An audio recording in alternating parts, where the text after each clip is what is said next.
Oh my god. Tapi bohong. Aku hanya memikirkan satu peraturan penting. Kenapa kau lakukan hari ini kalau kau bisa melakukannya besok? Moments later.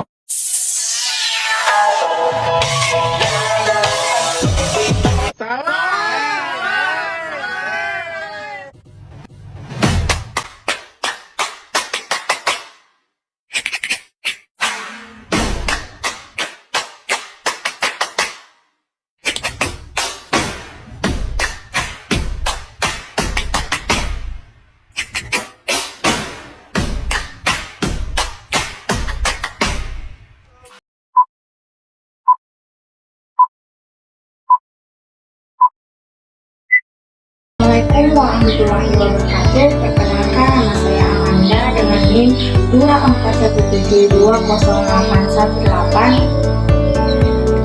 Saya dari angkatan 2024 dari program studi pendidikan Jasma di Fakultas Keguruan dan Ilmu Pendidikan. Nah, di sini saya akan menjelaskan apa itu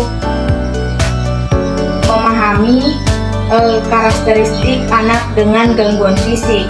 Nah, terlebih dahulu itu kita harus memahami apa sih itu anak dengan gangguan fisik.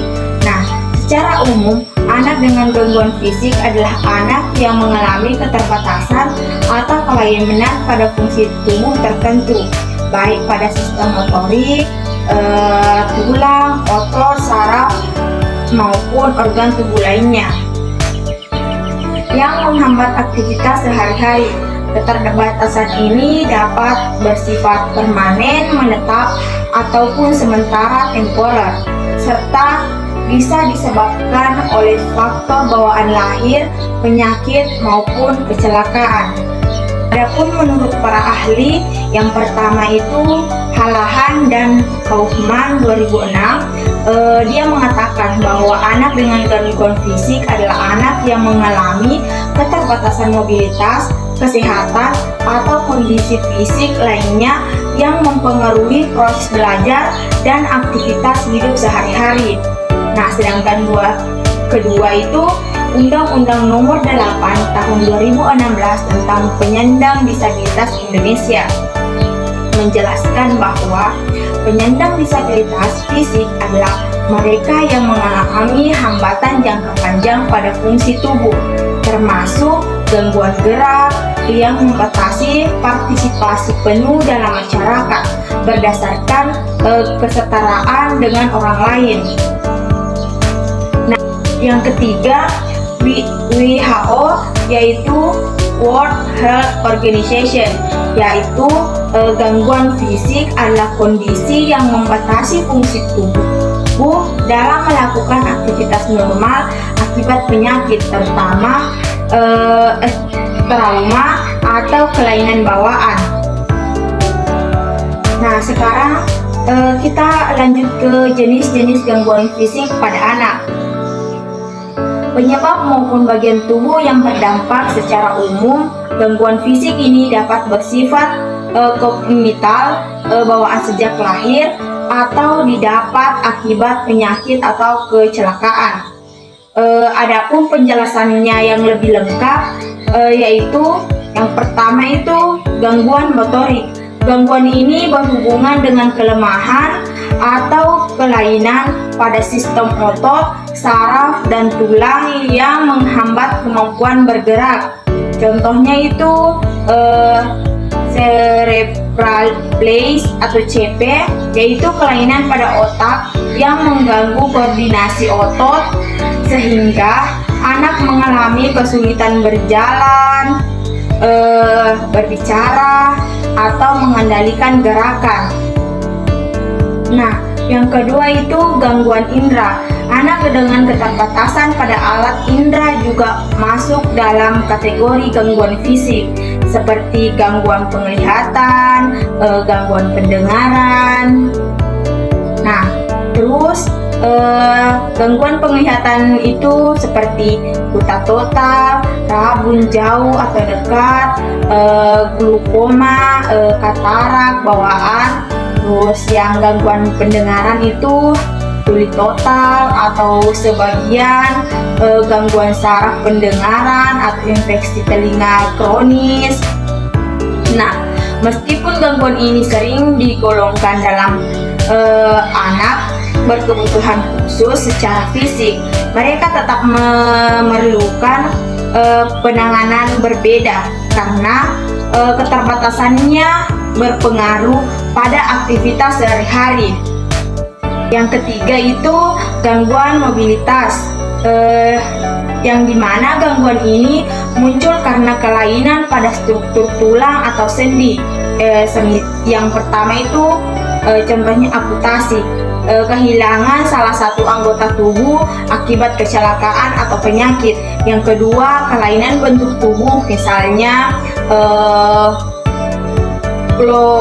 skoliosis, kaki bengkok atau datar, terus cedera tulang belakang yang menyebabkan kelumpuhan sebagian atau total. Nah, yang keempat itu gangguan akibat penyakit kronis. Beberapa anak mengalami keterbatasan fisik karena penyakit yang bersifat jangka panjang. Yang pertama itu epilepsi, meskipun termasuk gangguan neurologis. Epilepsi berpengaruh pada kondisi fisik karena anak sering mengalami kejang. Yang kedua, thalassemia, penyakit kelainan darah yang membuat anak cepat lelah dan lemah secara fisik. Ketiga itu kanker, leukemia, osteosarkoma dapat menyebabkan keterbatasan mobilitas, apalagi jika anak menjalani kemoterapi atau operasi. Yang kelima itu gangguan pertumbuhan fisik. Gangguan ini berkaitan dengan kondisi tubuh yang berbeda dari ukuran normal. Contohnya itu perawakan kerdil, anak memiliki postur tubuh lebih pendek dari rata-rata. Yang kedua itu pertumbuhan tubuh berlebihan karena gangguan hormon. Yang ketiga yaitu kekurangan gizi kronis yang dapat menyebabkan tubuh kurus, lemah, dan rentan sakit. Keenam yaitu gangguan temporer sementara. Selain gangguan permanen, ada juga gangguan fisik yang sifatnya sementara. Contohnya patah tulang akibat kecelakaan, cedera otot atau sendi yang membatasi aktivitas dalam jangka waktu tertentu, infeksi atau operasi medis yang menyebabkan anak harus menggunakan kursi roda, gips atau alat bantu. Nah, yang ketiga itu kita ke karakteristik anak dengan gangguan fisik. Yang pertama, aspek fisik, yang dimana aspek fisik yaitu mengalami keterbatasan gerak, misalnya sulit berjalan, sulit berlari atau menggunakan anggota tubuh tertentu. Daya tahan tubuh lebih rendah, cepat lelah atau mudah sakit, membutuhkan alat bantu seperti kursi roda, tongkat, atau prostesis. Nah, yang ketiga itu tingkat kemampuan motorik berbeda-beda tergantung tingkat keparahan gangguannya. Kedua itu aspek psikologis. Yang pertama itu mereka cenderung merasa minder, rendah diri, atau takut gagal. Kedua, ada yang merasa marah atau kecewa terhadap kondisinya. Terus bisa juga menunjukkan sifat berjuang lebih keras untuk membuktikan diri. Sangat membutuhkan dukungan emosional agar percaya diri tumbuh. Nah, ketiga yaitu aspek sosial. Berisiko mengalami penolakan, ejekan, atau dikucilkan teman sebaya jika mengikuti kegiatan kelompok yang menuntut aktivitas fisik. Aspek akademik. Secara kognitif umumnya sama dengan anak normal, tapi gangguan fisik bisa mempengaruhi konsentrasi belajar karena sakit atau keterbatasan gerak membutuhkan strategi belajar yang fleksibel, misalnya metode visual audiovisual atau praktik terbimbing. Terus hasil belajar bisa optimal bila guru memberi adaptasi sesuai kebutuhan. Selanjutnya kita akan membahas perbedaan anak normal dengan anak berketerbatasan fisik. Yang pertama itu sudah tentunya memiliki banyak perbedaan. Yang pertama itu aspek fisik atau motoriknya. Anak normal itu cenderung memiliki fungsi tubuh dan organ gerak yang lengkap dan bekerja dengan baik, mampu melakukan aktivitas motorik kasar, contohnya berlari, melompat, berenang, dan motorik halus, contohnya menulis, merocek secara optimal. Pertumbuhan dan perkembangan fisiknya cenderung sesuai tahapan usia. Nah, sedangkan anak dengan keterbatasan fisik itu jauh-jauh berbeda dari anak normal karena mereka mengalami hambatan pada organ tubuh tertentu, misalnya kelumpuhan, kehilangan anggota gerak atau kelainan tulang. Tidak selalu mampu melakukan aktivitas motorik kasar maupun halus sebagaimana anak normal. Kadang membutuhkan alat bantu seperti kursi roda, tongkat, prostesis untuk beraktivitas. Selanjutnya itu aspek psikologis atau emosional. Tentunya anak normal dengan anak berketerbatasan fisik itu emosionalnya berbeda, sangat jauh berbeda dengan anak normal. Karena anak normal pada umumnya memiliki rasa percaya diri lebih tinggi karena tidak ada hambatan fisik yang mencolok, terus dapat lebih mudah menyesuaikan diri dengan lingkungan. Nah, tantangan psikologis lebih banyak berasal dari faktor keluarga atau sosial, bukan keterbatasan fisik. Sedangkan anak dengan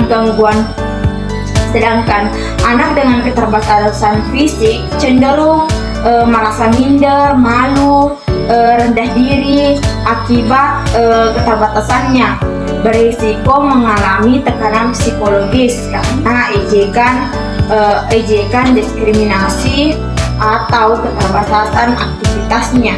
Ketiga, aspek sosial. Anak normal lebih mudah diterima dalam kelompok bermain atau kegiatan sosial. Tidak menghadapi hambatan berarti untuk berinteraksi dengan teman sebaya. Punya kesempatan lebih luas untuk ikut dalam berbagai kegiatan sekolah olahraga seni. Sedangkan anak dengan keterbatasan fisik berisiko mengalami pengucilan atau bullying karena perbedaan fisiknya. Sulit mengikuti permainan atau aktivitas sosial yang menuntut kemampuan fisik tinggi. Jika diberi dukungan, anak bisa berkembang menjadi lebih peduli, penuh empati, dan setia kawan. Nah, kita ke aspek akademik atau pendidikan. Anak normal tidak memiliki hambatan fisik untuk mengikuti proses belajar di sekolah. Bisa mengikuti semua mata pelajaran termasuk penjaskes tanpa perlu penyesuaian khusus. Hasil pembelajaran lebih ditentukan oleh minat, bakat, dan usaha. Sedangkan anak dengan keterbatasan fisik kecerdasan umumnya normal, bahkan bisa di atas rata-rata, tapi hambatan fisik membuat mereka kesulitan mengikuti beberapa aktivitas belajar. Terus mereka membutuhkan strategi pembelajaran adaptif, misalnya kecanggihan teknologi, modifikasi, atau pembelajaran inklusif. Nah, adapun selanjutnya kita akan membahas strategi dan solusi pendampingan anak gangguan fisik. Pendampingan anak dengan gangguan fisik di sekolah. Pendampingan anak dengan gangguan fisik di sekolah sangat penting untuk mendukung keberhasilan belajar sekaligus perkembangan sosialnya. Strategi yang dilakukan antara lain yaitu menyediakan pendidikan inklusif dengan program pembelajaran individual yang disesuaikan dengan kemampuan anak, memodifikasi kurikulum dan metode pembelajaran, serta menyiapkan fasilitas yang ramah difabel seperti meja dan kursi yang sesuai, jalur akses kursi roda, dan toilet khusus. Guru juga perlu dilatih agar memahami cara mendampingi anak, misalnya membantu mobilitas, memberi waktu tambahan saat ujian, atau menggunakan media belajar alternatif. Selain itu, sekolah harus menciptakan budaya yang ramah anak dengan mobilitas ramah anak dengan melibatkan teman sebaya sebagai pendamping, pencegahan diskriminasi, dan menumbuhkan sikap saling menghargai. Selanjutnya itu pendampingan anak dengan gangguan fisik di lingkungan masyarakat.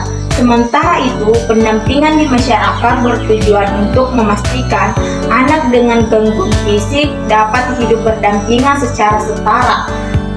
Lingkungan masyarakat perlu disiapkan agar lebih ramah dan aksesibel, misalnya melalui fasilitas umum yang dapat digunakan penyandang disabilitas, transportasi yang mendukung, dan ruang publik yang inklusif. Edukasi kepada masyarakat tentang pentingnya penerimaan, empati, dan penghapusan stigma juga menjadi solusi utama agar anak tidak merasa tersisih. Anak perlu diberi kesempatan untuk ikut dalam kegiatan sosial budaya maupun keagamaan sesuai kemampuan sehingga ia dapat berinteraksi, mengembangkan potensi, serta merasa dihargai sebagai bagian dari komunitas. Dengan dukungan di sekolah dan masyarakat yang saling melengkapi, anak dengan gangguan fisik dapat tumbuh lebih percaya diri, mandiri, memiliki kualitas hidup yang baik. Nah, itu saja penjelasan yang saya dapat sampaikan. Selanjutnya kita memberikan kesimpulan, yang yaitu memahami karakteristik anak dengan gangguan fisik sangat penting agar pendampingan yang diberikan dapat tepat sasaran dan menyeluruh. Anak dengan gangguan fisik memiliki keterbatasan dalam aspek motorik, namun tetap memiliki potensi untuk berkembang apabila mendapatkan dukungan yang sesuai dari lingkungan keluarga, sekolah, maupun masyarakat melalui pendekatan yang holistik mencakup aspek fisik, psikologis, sosial, dan akademik, serta dengan dukungan fasilitas pendidikan inklusif dan penerimaan sosial. Anak dapat tumbuh lebih percaya diri, mandiri, serta mampu berpartisipasi aktif dalam kehidupan sehari-hari dengan demikian. Nah, itu tadi penjelasan yang saya sampaikan. Sekian, wabillahi taufiq wal hidayah. Wassalamualaikum warahmatullahi wabarakatuh.